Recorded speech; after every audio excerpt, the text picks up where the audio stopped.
नमस्कार मित्रमैत्रिणींनो, आज सगळ्यांच्या जिव्हाळ्याचा एक टॉपिक मी घेणार आहे.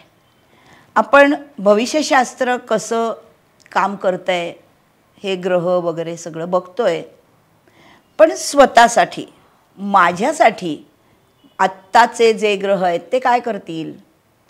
आपलं 18 ऑक्टोबर ते 18 जानेवारी या 3 महिन्यामधलं प्रत्येक चंद्र राशीचं भविष्य मी आता सांगणार आहे. त्याच्या आधी एक छोटीशी गोष्ट पक्की करून घ्या. तुमच्या कुंडलीमध्ये समोर ठेवा, तुमच्या कुंडलीमध्ये ज्या आकड्यामध्ये चंद्र असं लिहिलं आहे आकड्याबरोबर, तो आकडा राशीचा असतो. म्हणजे त्या राशीत तुमचा चंद्र आहे, म्हणजे ती तुमची रास आहे. 1 आकड्याबरोबर चंद्र आहे मेष रास आहे, 4 आकड्याबरोबर चंद्र आहे कर्क रास आहे, 9 आकड्याबरोबर चंद्र आहे धनु रास आहे, 10 आकड्याबरोबर चंद्र आहे मकर रास आहे. असं अशी तुम्हाला तुमची रास कळते. आता तुमच्या समोर जी कुंडली येणार आहे भविष्य सांगताना, त्याच्यामध्ये मेष राशीची कुंडली, जेव्हा मी मेष राशीचं भविष्य सांगणार तेव्हा प्रथम चतुर्थ सप्तम दशम पंचम नवम स्थानांची नावं लिहून एवढ्या स्थानांमध्ये कुठेही चंद्र असेल तर तो चंद्र चांगला आहे, शुभ आहे तुमच्या कुंडलीतला. म्हणजे असं की तुम्ही ज्या घरामध्ये राहता ते घर सगळ्या दृष्टींनी उत्तम बांधलेलं असेल तर तुम्हाला घरातली बाकी सगळी सुख उत्तम मिळतात. तसं तुमचं मन हे जर चंद्र आहे, मन म्हणजे चंद्र आहे, हा चंद्र कुंडलीमध्ये उत्तम स्थानात असेल तर निम्मी लढाई जिंकली आहे तुम्ही. मग सगळे ग्रह जे परिणाम देणार आहेत त्यातले चांगले परिणाम जास्त चांगल्या अनुभवाला येणार आहेत. तुमच्या कुंडलीतला चंद्र जास्त चांगला आहे हे कसं ठरवता. तुमच्या कुंडलीमध्ये समोर जन्मलग्न कुंडलीच्या डोक्यावर 2 आकडे असतात, ल म्हणून लग्नाचे आणि चंद्र म्हणून चंद्राचे. त्यातला चंद्र जर 10 अंश ते 20 अंश असेल तर तो युवावस्थेत आहे, प्रचंड बलवान आहे. तुमचा जन्म शुद्ध चतुर्थी ते वद्य चतुर्थीमध्ये झाला तरी तुमचा चंद्र उत्तम बलवान आहे. शक्यतो रवी बरोबर नको, नाहीतर तो निष्प्रभ होऊ शकतो. चंद्राच्या दोन्ही बाजूंना ग्रह असतील तर ते चंद्राला सपोर्ट करतात, ही गोष्ट पण चांगली. आणि चंद्रावर जेवढ्या ग्रहांच्या दृष्टी तेवढा चंद्र जास्त बलवान हे पण आहे. तसंच हा केंद्र त्रिकोणामध्ये असेल तर उत्तम आहे. ज्याचं तुम्हाला कुंडलीचं चित्र समोर दिसणार आहे त्याच्यामध्ये तुम्हाला प्रथम चतुर्थ सप्तम दशम केंद्र, प्रथम पंचम नवम त्रिकोण हे समजतं आहे. यानंतर आपण सुरू करणार आहोत एकेका राशीचं भविष्य. आपण आता जाऊया वृषभ चंद्राकडे, म्हणजे वृषभ राशीकडे. वृषभ रास याच्यामध्ये 3 नक्षत्र येतात. कृत्तिकाचे 3 चरण, रोहिणीचे 4 चरण आणि मृग नक्षत्राचे 2 चरण. वृषभ रास ही शुक्राची रास आहे. निसर्ग कुंडलीप्रमाणे धनस्थानातली म्हणजे पैशाची रास आहे, आयची रास आहे. अर्थात ही माणसं पॉझिटिव्ह असतात. आणि आत्ता वृषभ राशीला गोचरीचे गुरु उत्तम आहे, राहू उत्तम आहे, शनी उत्तम आहे.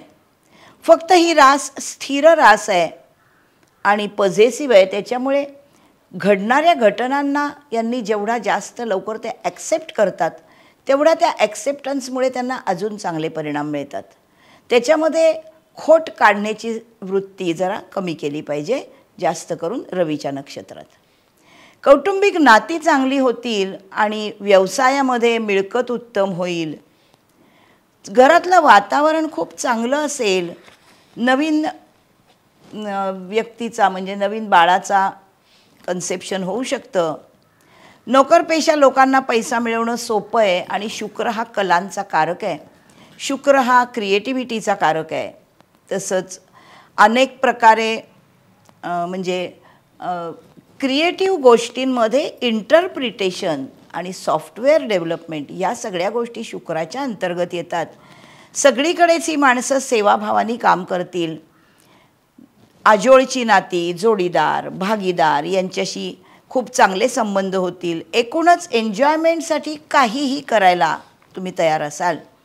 जर हात सैल सोडाल तर बरेच काही पदरात पडेल. माणसांची पारख करून मात्र पैसा खर्च करा. कायद्याच्या गोष्टीमध्ये पण काहीतरी खर्च केला जाईल. विद्यार्थी वर्गासाठी झटून काम करा, साजरे करा सगळे प्रसंग, छान छान सण. पण तरुणांनी मोहात पडण्याचे क्षण टाळावेत, नाहीतर त्याच्यावर रिॲक्ट होताना सावध राहावं. गृहिणींसाठी घर सजावट, घराची खरेदी, या दिवाळीचे दिवस आलेच आहेत, याच्यामध्ये त्यांचं मन रमेल. नोकरदार स्त्रियांना मित्रमंडळींचा चांगला सहवास मिळेल. पण तसंही तुम्ही खर्च कमी करता, पण उधार देऊ नका. उधार दिलं तर ती मदत केली असं समजून जा. वैवाहिक संबंध उत्तम राहतील, सलोख्याने वागा. व्यवसायातलं गिरायकाशी पण रिलेशन टिकवण्यासाठी तसे वागा. खाणं पिणं हे सगळं सांभाळून करा, कारण दिवाळीनंतर कदाचित थोडाफार त्रास होऊ शकतो. वाहन जपून चालवा. मोठ्या माणसांचा आदर केलात तर आर्ग्युमेंट्स होणार नाहीत आणि तुम्हाला त्यांच्याशी खूप चांगल्या गोष्टी शेअर होतील आणि तुम्हाला चांगल्या गोष्टी मिळतील. पण काहीतरी नवीन शिकण्यासाठी चांगला काळ आहे. फक्त रवी, बुध, शुक्र हे सगळे ऑक्टोबर नोव्हेंबरमध्ये षष्ठात येत आहेत. त्याच्यामुळे नोकरीमध्ये नम्रता हवी हे प्रकर्षाने लक्षात ठेवा. घरापासून लांब नोकरीमध्ये बदल होऊ शकतो. कदाचित ऑक्टोबर नोव्हेंबरमध्ये प्रमोशन पण मिळू शकतं. कुठेतरी मोठी जबाबदारी तुमच्यावर पडणार आहे, त्यासाठी बदल होऊ शकतो. घरापासून लांब जावं लागू शकतं. ज्यांचा सिंह राशीमध्ये मघामध्ये कोणताही ग्रह असेल किंवा मेष आणि धनुमध्ये केतूच्या नक्षत्रात कोणताही ग्रह असेल तर नात्यांमध्ये दुरावा येणार नाही याची काळजी घ्या. शत्रूमध्ये मूळ नक्षत्रामध्ये कोणी असेल तर त्याचा निपात कराल, पण आरोग्याचे प्रश्न थोडेफार सचावतील. पैसा मात्र चांगला मिळणार आहे. पैशासाठी हे तीनही ग्रह तुम्हाला उत्तम साथ देणार आहेत. अर्थात तुमचा चंद्र किती शुभ आहे तुम्ही पाहिलंच असेल. त्यामुळे शुभ परिणामात वाढ होते आणि जे परिणाम कमी शुभ असतात ते अति वाईटाकडे जात नाहीत, त्रास कमी होतो हे नक्की आहे. त्यामुळे शुक्र हा भिन्नलिंगी आकर्षणाचा पण कारक आहे, जो तुमच्या राशीचा अधिपती आहे. आणि हा शुक्र तुम्हाला त्या 3 महिन्यापैकी 2 महिने अतिशय चांगला आहे. त्यामुळे नातेसंबंधांमध्ये काही प्रॉब्लेम नाही आहे. जोडीदाराशी उत्तम राहील. थोडा पैसा खर्च केलात तर जोडीदाराबरोबर जास्त मजेत राहू शकाल, कुठे फिरायला जाऊ शकाल. पण विनाकारण फिरणं मात्र टाळायला हवं. कसा वाटला माझा हा एपिसोड बघा. चॅनल सबस्क्राईब करालच आणि माझ्या चॅनलवरच्या ह्या व्हिडिओवर कॉमेंट्स करा, म्हणजे मला तुम्हाला कसं वाटतं हे पण कळेल. मग पुढच्या राशीकडे जाऊया. Bye bye.